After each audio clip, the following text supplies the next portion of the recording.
Hello and welcome to sports talk with Rohit. आज हम बात करेंगे सनराइजर्स हैदराबाद के प्रोबेबल रिलीजेस की और मोस्ट कंफर्म रिलीजेस अगर मैं बताऊं तो उनकी, जो ऐसे छह प्लेयर्स जिनके नाम पे मोहर लग चुकी है, starting from none other than Mayank Agarwal. मैं सभी के पर्स की भी बात करूंगा कि कितना पर्स बाकी है। जैसा हमने कल मुंबई इंडियंस के रिलीजेस की बात की थी, 99% ये बात सच निकलेगी। और अब मैं बात कर लेता हूँ सनराइजर्स हैदराबाद की। तो पहला नाम मयंक अग्रवाल जो कि 8 करोड़ में सनराइजर्स हैदराबाद ने खरीदे थे।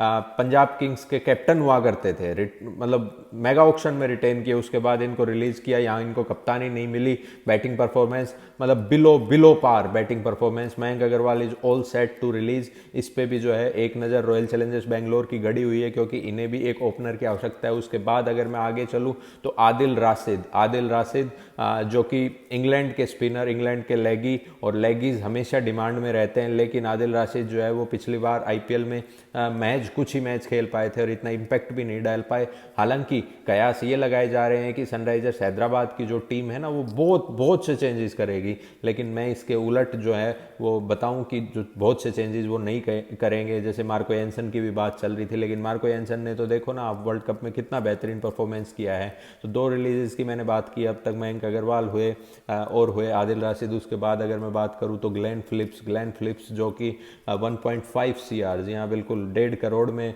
जिनको खरीदा गया था, उनको भी सनराइजर्स हैदराबाद जो है वो रिलीज करेगी। और उसके बाद अगर मैं बात करूं तो बड़ा नाम हैरी ब्रूक। आप सभी लोगों को ध्यान होगा कि हैरी ब्रूक के लिए ऑक्शन में रॉयल चैलेंजर्स बेंगलोर भी पीछे गई थी, लेकिन रॉयल चैलेंजर्स बेंगलोर का पर्स मैच 7 करोड़ था। इसके चलते उन्होंने बैक फुट पे जो है वो अपने वापस आ गए थे और 13.25 करोड़ में हैरी ब्रूक को खरीदा था सनराइजर्स हैदराबाद ने। लेकिन हैरी ब्रूक ने जो बहुत डिसअपॉइंट किया, हालांकि उन्होंने 1 सेंचुरी लगाई, लेकिन हैरी ब्रूक प्लेयर इतने महंगे, इतने कॉस्टली जो है वो पूरे सीजन के लिए और कंटिन्यू 2 सीजन वाले प्लेयर नहीं है। Harry Brook is all set to release from Sunrisers Hyderabad. उसके बाद अगर मैं बात करूँ तो कार्तिक त्यागी, इस नाम को नोट कर लीजिएगा। नज़र है रॉयल चैलेंजर्स बेंगलोर की, या तो ये रिलीज होंगे या इनको ट्रेड कर लिया जाएगा। कार्तिक त्यागी जो 4 करोड़ में खरीदे गए थे, ये और भी आईपीएल फ्रेंचाइजीज के जो है वो कैंप में देखे गए हैं। तो Kartik Tyagi is also all set to release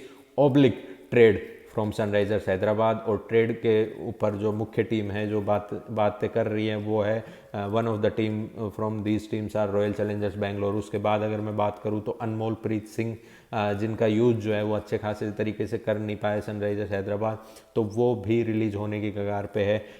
महज 20 लाख रुपए अनमोल प्रीत, और वो रिलीज होंगे। अगर मैं बताऊं तो इस टीम के पास पहले 6.55 CR का जो पर्स था, 6.55 करोड़ का पर्स था। उसके बाद अगर मैं बात करूं रिलीजेस की तो 10 और 11, 11 और 13 अगर मैं बात करूं तो 24 और 4 28, 29 करोड़ के आसपास पर्स, 29 करोड़ के आसपास पर्स वो रिलीज़ के बाद करेंगे।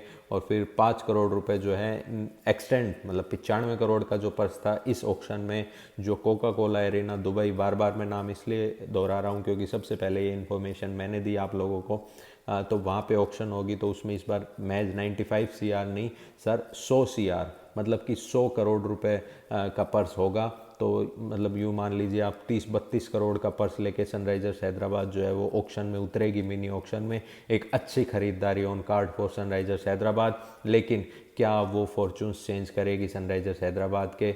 बड़ी news coming up. Do stay tuned with sports talk with Rohit. Like share and subscribe के बाद बेल आइकन दबाना भी ना भूले।